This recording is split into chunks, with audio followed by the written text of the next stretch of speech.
I was in a car accident at a very young age, at 8 months old, and from that I received a spinal cord injury. So I've been in a wheelchair my entire life. Growing up with an injury though, I had a lot of doctors. Being in those moments with those physicians and the kind of the gift that they gave me of restoring my humanity and restoring kind of my hope was, what I wanted to do with my life.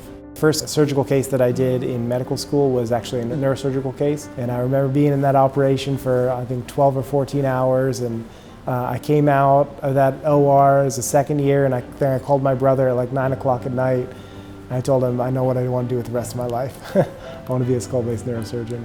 I had a very clear vision of how I was going to do it. I probably had more of a clear vision than I should have had about how things were going to work out, but I was very confident.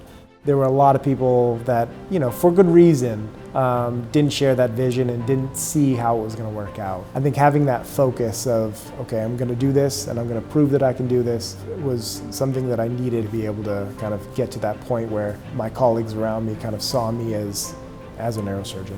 It's easy for others to see an injury type and to generalize that, but my parents really knew exactly what I was able to do and what I wasn't able to do, more than anyone else, sometimes more than myself. The wheelchair that I used in the operating room didn't come from the factory able to get me up and operating like full blow. And so my dad made engineered a lot of changes to that wheelchair to make me able to stand up straighter and make me be able to lean over the operating room table to be able to get the views, to be able to do what I do.